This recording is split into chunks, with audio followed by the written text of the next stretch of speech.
ভুলেও বিছানায় বসে খাবার খাবেন না, তাহলে এই তিনটি বিপদ আপনাকে ভোগ করতে হবে। মৃত্যুর আগে একবার হলেও এই তিনটি বিপদ আপনার সংসারে আসবেই। যাদের বিছানায় বসে খাবার খাওয়ার অভ্যাস তারা অবশ্যই ভিডিওটি সম্পূর্ণ দেখবেন এবং সতর্ক হয়ে যাবেন। রাসূলুল্লাহ সাল্লাল্লাহু আলাইহি ওয়াসাল্লাম কেন বিছানায় বসে খাবার খেতে নিষেধ করেছেন, শুনলে আপনার চোখ কপালে উঠবে। প্রিয় দর্শক, আপনি যদি রাসূলুল্লাহ সাল্লাল্লাহু আলাইহি ওয়াসাল্লামকে ভালোবাসেন অবশ্যই আলহামদুলিল্লাহ কমেন্ট করবেন এবং ভিডিওটি যথেষ্ট পরিমাণে শেয়ার করে সকলকে সাবধান করে দিবেন। হিন্দু মুসলিম সকলের উচিত ভিডিওটি সম্পূর্ণ দেখা, কারণ এই অভ্যাসটি আমাদের সকলের মধ্যে রয়েছে। বিছানায় বসে যারা খাবার খায় তাদের সর্বপ্রথম যেই অসুবিধা বা বিপদ লেগে থাকে তা হলো কারণে অকারণে স্বামী স্ত্রীর ভেতরে ঝগড়া বিবাদ লেগে থাকা। সকলের ঘরে খারাপ ভালো উভয় জিন রয়েছে, কিন্তু খারাপ জিনগুলো ওই সকল মানুষকে খুব দ্রুত প্রভাবিত করতে পারে যারা বিছানায় বসে খাবার খায়। যে বিছানায় আপনি মিলন করেন, শয়ন করেন, সেই বিছানায় বসে খাবার খেলে শয়তানের বদনজর লাগে এবং সংসারে ঝই ঝামেলা লেগেই থাকে।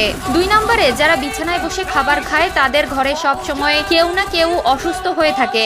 আগেই বলেছি, যে বিছানায় আপনি মিলন করেন, যে বিছানায় আপনি বিশ্রাম করেন, সেই বিছানায় যদি খাবার খান তাহলে শয়তানের বদনজর আপনার ও আপনার পরিবারের সদস্যদের উপরে পড়ে, যার কারণে সংসার থেকে রহমত উঠে যায় এবং সব সময় অসুখ বিসুখ লেগেই থাকে। যাদের বিছানায় বসে খাবার খাওয়ার অভ্যাস রয়েছে তারা অবশ্যই এই বিষয়টি ত্যাগ করবেন। আমার জন্য নয়, আপনার ও আপনার পরিবারের ভালোর জন্যই বললাম। মানবেন কি মানবেন না সেটা একমাত্র আপনার একান্ত ব্যক্তিগত বিষয়। যারা বিছানায় বসে খাবার খায় তাদের সংসারে ঘন ঘন ঝগড়া বিবাদ হতেই থাকে। কোনো কারণে বা অকারণে ছোট ছোট বিষয় নিয়ে খারাপ পরিস্থিতি সৃষ্টি হয়। 3 নম্বরে যারা বিছানায় বসে খাবার খায় তাদের বাসায় যতই টাকা আসুক না কেন সেই টাকার বরকত হয় না। তাদের টাকা কোথাও না কোথাও বাড়তি খরচ হয়ে যেতে থাকে।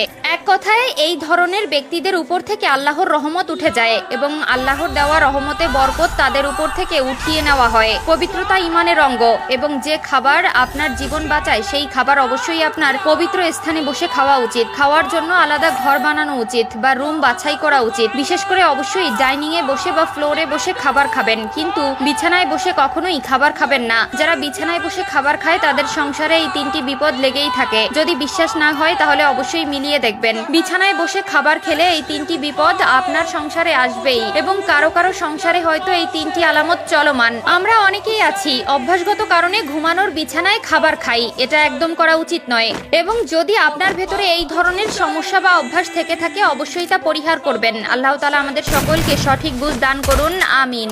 বেশি কথা না বলে আপনাদের জানিয়ে দেব নারীদের কোন 3টি ভুল তার সংসার ভাঙার মূল কারিগর। 1 নম্বরে হচ্ছে অতিরিক্ত জেদ। প্রিয় দর্শক, অবশ্যই আপনারা মিলিয়ে নেবেন, প্রত্যেকটি ডিভোর্সের পেছনে একটি সমস্যা থাকে। নারীদের অতিরিক্ত জেদের কারণে 10টি সংসারের মধ্যে 9টি সংসার ভেঙে যায়। 2 নম্বরে যে ভুলটি মেয়েরা সবসময় করে থাকে সেটি হলো স্বামীর সাথে তর্ক করা। 3 নম্বর কারণটি হলো বাবার বাড়ির কুপরামর্শ।